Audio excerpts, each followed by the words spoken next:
बात को रखेंगे। मैं माननीय मंत्री जी से आग्रह करता हूं, कृपया अपना संबोधन प्रारंभ करें। धन्यवाद आशीष जी और सबको मेरा नमस्कार। आप सब तो जानते ही हैं कि 17 नवंबर को मध्य प्रदेश के वोटर आने वाले 5 साल में मध्य प्रदेश के सरकार को चुनेंगे और इस संदर्भ में मैं आपके सामने कुछ फैक्ट्स और सोच रखना चाहता हूं कि आपके द्वारा, आपके माध्यम से लोगों तक भी ये पहुंचे।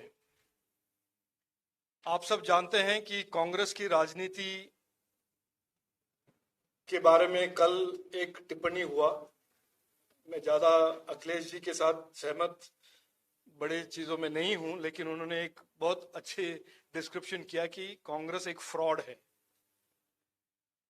और मैं उस फ्रॉड के बारे में और उनके फ्रॉड के राजनीति के बारे में और फ्रॉड के गारंटीज के बारे में आपके सामने थोड़े फैक्ट्स रखना चाहता हूं।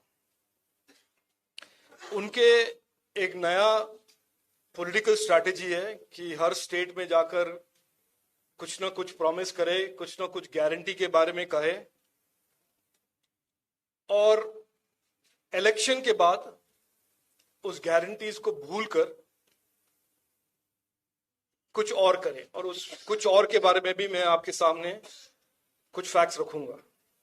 हाल ही में मैं कर्नाटक से हूं, कर्नाटक का एमपी हूं। कर्नाटक से मुझे नरेंद्र मोदी ने चुनकर मंत्रिमंडल में काम करने का मौका दिया, अवसर दिया। और हाल ही में वहां पर इलेक्शन हुआ। कांग्रेस ने बड़े बड़े वादे किए, 5 गारंटियों के बारे में उन्होंने कहा, युवाओं के लिए, महिलाओं के लिए। और उस गारंटीज का आज क्या हाल है मैं आपके सामने रखना चाहता हूं। पहले तो उन्होंने गारंटी किया था कि युवाओं को रोजगार देंगे, युवाओं के लिए 3,000 रुपए के अलाउंस देंगे महीने में अनएम्प्लॉयड युवाओं के लिए। इलेक्शन के बाद उस गारंटी को उन्होंने बदलकर, बड़े चालाकी से बदलकर, चालाकी से नहीं, कांग्रेस के मानसिकता के विचार से बदलकर उन्होंने कहा नहीं, एक ही साल में, पिछले साल में जो अनएम्प्लॉयड हैं, पिछले साल के जो ग्रेजुएट्स हैं, उनको हम पैसा देंगे। यानी कि जो बाकी सब अनएम्प्लॉयड यूथ थे, जो जिनके लिए ये इन्होंने वादे किए थे, उन्होंने निकाल दिए। दूसरा उन्होंने कहा गृह लक्ष्मी, कि हर फैमिली की महिलाओं को 2,000 रुपए के मंथली, महीने में फाइनेंशियल एड मिलेगा। इलेक्शन के बाद उन्होंने उसको बदलकर कह दिया कि नहीं, हम सब महिलाओं को नहीं देंगे, केवल एक क्राइटेरिया बनाएंगे और वो क्राइटेरिया में जो फिट होंगे उनको ही देंगे हम। और वो क्राइटेरिया था बीपीएल, और ऐसे उन्होंने बहुत टाइटन कर दिया क्राइटेरिया को। यानी कि इलेक्शन से पहले क्या गारंटी था और इलेक्शन के बाद में उनके जो सही वादे को जो इंप्लीमेंट करने का टाइम हुआ, उन्होंने बदल दिया। तीसरा उन्होंने कहा कि 2,000 यूनिट फ्री पावर देंगे हर हाउस होल्ड को, गृह ज्योति। यह भी एक उनका गारंटी था। हालत यह है कर्नाटक में आज इलेक्ट्रिसिटी के दाम इंक्रीज हुए हैं और जो किसान थे जिनको 24 घंटे बिजली मिलता था, उनको आज बिजली नहीं मिलता है। यह है उनका इस गारंटी का परिणाम। उन्होंने कहा 10 केजी राइस देंगे हम हर मेंबर बीपीएल हाउस होल्ड।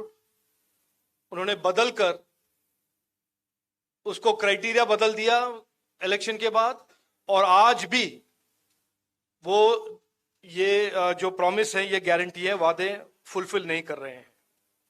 5वां गारंटी था उनका स्त्री शक्ति स्कीम की महिलाओं के लिए मुफ्त में बस ट्रैवल का पास देंगे। उसको भी उन्होंने इलेक्शन के बाद क्राइटेरिया बदलकर केवल एक कैटेगरी की महिलाओं को उन्होंने अलाउ किया, लेकिन उसका परिणाम यह हुआ है कि हमारे एक तरह से बसों में जो लोग बस से काम करने के लिए जाते थे, पुरुष और जो वर्कफोर्स में लोग थे, उनको बस में सीट मिलना मुश्किल हो गया है। और दूसरी चीज, ऑटो रिक्शा और ऑटो रिक्शा के ड्राइवर और ऑटो रिक्शा के इंडस्ट्री को पूरा एक तरह से डैमेज हो गया है। ये तो हुआ गारंटी, वादे और वादे निभाने की बात। इसका परिणाम एक और हुआ है कि डेवलपमेंट स्कीम्स जो भी हैं पूरे के पूरे रुक गए हैं कर्नाटक में। और ये खुलेआम से कांग्रेस के एमएलए, कांग्रेस के डिप्टी चीफ मिनिस्टर कहते हैं कि हमारे पास अब पैसा नहीं है। तो एक तो गारंटी नहीं निभाना, दूसरा आर्थिक व्यवस्था को ऐसे तबाही करना कि वहां पे डेवलपमेंट के लिए, रास्ते के लिए, स्कूल के लिए, अस्पताल के लिए, बिजली के लिए पैसा नहीं होना। और तीसरा, और ये सबसे बड़ा इंपॉर्टेंट मुद्दा है मेरे हिसाब से, कि इस गारंटी के बेसिस पे जो इलेक्शन जीत कर आए हैं लोग, तो तरस रही हैं। मैंने कहा इलेक्ट्रिसिटी नहीं है, इन्वेस्टमेंट नहीं आ रहा है, नौकरी नहीं क्रिएट हो रहे हैं। लेकिन ये भी बता दूं आपको कि 3 महीने में 50 किसान, कुल 3 महीने में 50 किसान ने खुदकुशी किया है इस कांग्रेस के सरकार के आने के बाद। Power shortages, load shedding,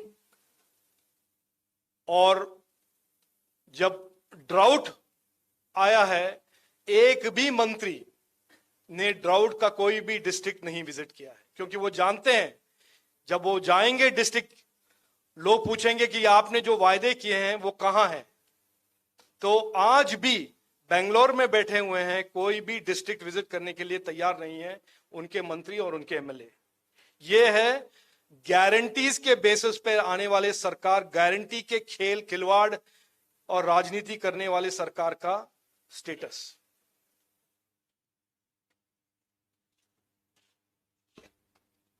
Congress और करप्शन के बारे में तो लोग सब जानते ही हैं। यूपीए के दौरान क्या हुआ, कैसे हुआ, कब हुआ, ये सब हम जानते ही हैं। लेकिन एक और मैं आपको फैक्ट दिखा दूं आपके इंफॉर्मेशन के लिए, और आपके व्यूअर्स और आपके माध्यम से जो भी पढ़ते हैं, आप टीवी देखते हैं, न्यूज़पेपर पढ़ते हैं। कुल 4 महीने में 3.5 महीने के सरकार के आने के बाद एक कॉन्ट्रैक्टर के घर से 109 करोड़ के पैसे निकले। सिद्धरामैया और डीके शिव कुमार का जो कांग्रेस सरकार है कर्नाटक में, गारंटी के नाम पे आए सरकार में, गारंटी को फुलफिल नहीं किया उन्होंने। लेकिन उनका जो एक मकसद था कर्नाटक को एटीएम बनाना, वो उन्होंने पूरी तरह से शुरुआत उन्होंने कर दिया है। ये फैक्ट हाल ही में 1 महीने पहले एक कॉन्ट्रैक्टर के घर से और डीके शिव कुमार के करीबी हुए कॉन्ट्रैक्टर के घर से ये निकला था। हम इलेक्शन के टाइम पे हमने ये बहुत स्पष्ट रूप से कहा था कि अगर कांग्रेस कर्नाटक में आता है, कर्नाटक बनेगा एक परिवार का एटीएम, और ये सच साबित हुआ है। आप देख रहे हैं कि कर्नाटक में एटीएम और लूट कैसा शुरू हो गया है। ये मैं ऐसे हवा में नहीं कह रहा हूं, ये फैक्ट्स के साथ कह रहा हूं। और आप देखिए कि कांग्रेस के मुख्यमंत्री के दावेदार और मुख्यमंत्री के बैकग्राउंड और नीयत और उनके परफॉर्मेंस क्या है। कर्नाटक के सिद्धरामैया जी ने दिखा दिया आपको पैसे का लूट का, एटीएम का शुरुआत। आपने कल देखा छत्तीसगढ़ के मुख्यमंत्री भूपेश बघेल 508 करोड़ ले रहे हैं। किससे ले रहे हैं? एक क्रिमिनल एलिमेंट बैक्ड बेटिंग। मैं ये क्यों कह रहा हूं? क्योंकि आज के दिन में जो बेटिंग एप्स हैं, बेटिंग एजेंसियां हैं, वो इलीगल हैं और उसके बैक पीछे क्रिमिनल एलिमेंट्स होते हैं। तो एक तो इलेक्शन के लिए पैसा लेना, दूसरा इलेक्शन के लिए क्रिमिनल एलिमेंट से पैसा लेना, वो भूपेंद्र बघेल जी ने कल दिखा दिया है और सिद्धरामैया जी ने कर्नाटक में दिखा दिया है। और यहां के दावेदार कौन है? कमलनाथ जी। कमलनाथ जी के बारे में हम क्या कहें? वो तो और एक एडिशनल लेवल के कांग्रेसी हैं। यहां पे भूपेंद्र बघेल जी क्रिमिनल एलिमेंट से पैसा लेते हैं, सिद्धरामैया जी कॉन्ट्रैक्टर से पैसा लेते हैं। कमलनाथ जी का तो कनेक्शंस बहुत ही इंटरनेशनल है, ग्लोबल है। उसके बारे में मैं ज्यादा चर्चा नहीं करूंगा, लेकिन आप सब जानते हैं हेलीकॉप्टर कहां से खरीदते हैं, कौन खरीदता है, किसको कमीशन मिलता है। तो ये जो मुख्यमंत्री, और फिर राजस्थान में आपने देखा ही है कि अशोक गहलोत जी के ईडी के जो इन्वेस्टिगेशन चल रहे हैं। तो मुझे यही कहना था कि ये कांग्रेस का एक राजनीतिक स्ट्रैटेजी बन गया है कि गारंटियां बांटे इलेक्शन से पहले, गारंटियों के बल पे सरकार में या पावर में आए, लेकिन उनका एक ही राजनीतिक मकसद है कि किसी तरह एक परिवार के लिए और उनके परिवार के लिए स्टेट को एक एटीएम बनाए, लूटे। और मैं ये कोई पॉलिटिकल रेटरिक नहीं कर रहा हूं, ये इलेक्शन है इसीलिए नहीं कह रहा हूं मैं, ये फैक्ट है, ये रियलिटी है। कर्नाटक में देखने को मिल रहा है, रोज देखने को मिल रहा है। ये कोई डेवलपमेंट नहीं हो रहा है, लेकिन लूट तो जरूर हो रहा है। इसीलिए मैं ये कहता हूं कि मध्य प्रदेश के वोटर, मध्य प्रदेश के हर नागरिक इस गारंटी के, कांग्रेस के जो फेक गारंटीज हैं, इसको नकार दे, इसके जाल में मत फंसे। और जो एक ही गारंटी है, जो सच गारंटी है आज के दिन में, नरेंद्र मोदी जी का जो गारंटी है डेवलपमेंट का, अपॉर्चुनिटी का, युवाओं के लिए स्किलिंग का, एजुकेशन का, यही हमारे प्रदेश के लिए और देश के लिए इंपॉर्टेंट है, महत्वपूर्ण है। और मुझे बहुत कुछ और कहना है, लेकिन टाइम कम है, इसीलिए मैं ये दो चीज आपके सामने रखना चाहता था कि इनका जो गारंटी का राजनीति है, उसका सीधा ताल्लुक है उनका करप्शन का मकसद से। और ये मैं, और इनके चारों के चार मुख्यमंत्री दावेदार या मुख्यमंत्री, इनके नियत, इनके काम से ये बड़ा स्पष्ट होता है कि इनका लूटना ही इनका एक तरह से पॉलिटिकल ऑब्जेक्टिव है। और इससे हम बचें और इनको मध्य प्रदेश में आने ना दे, और मध्य प्रदेश को एक एटीएम स्टेट न बनाने का हम एक संकल्प ले लें।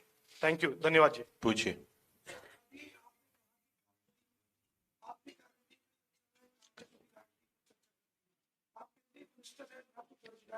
महंगाई और कृषि उद्योग, तो क्या केवल सरकारी गारंटी पर ही कोई और नया कोई? छोटा प्रश्न रखिए।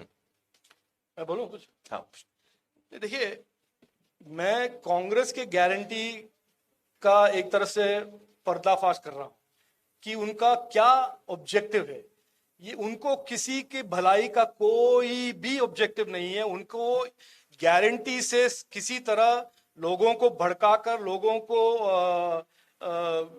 मैं ये ऐसा वर्ड यूज नहीं करना चाहता, बेवकूफ बनाकर सत्ता में आना चाहते हैं ताकि वो लूटे। और मैं इसको स्पष्ट रूप से एग्जांपल देता हूं, कर्नाटक में जो हुआ है। मैं कोई थियरी नहीं कर रहा हूं, मैं आपको दिखा रहा हूं कि कर्नाटक में हो क्या रहा है, और राजस्थान में हुआ क्या है, छत्तीसगढ़ में हुआ क्या है, हिमाचल प्रदेश में भी उन्होंने बहुत कुछ बोला।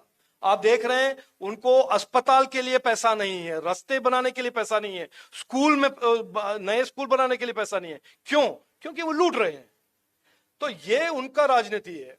नरेंद्र मोदी जी बहुत स्पष्ट रूप से कहते हैं कि हम आगे बढ़ना चाहते हैं, सबका साथ, सबका विकास, सबका प्रयास लेकर देश को, प्रदेश को आगे उन्नति करवाना चाहते हैं और इन्वेस्टमेंट करना चाहते हैं।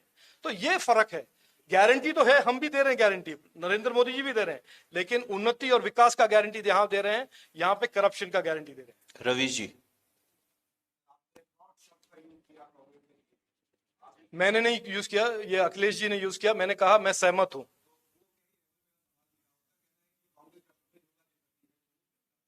वो तो दे ही रहे हैं, वो राजस्थान में दे रहे हैं, हिमाचल में दे रहे हैं, कर्नाटक में अभी अभी शुरू हुआ है उनका देना धोखा, और वो चाहते हैं कि मध्य प्रदेश में भी धोखा दें, लेकिन यहाँ के लोग नहीं देंगे, नहीं उनको मौका देंगे। हाँ जी, योगेन जी, हाँ जी, बैठ के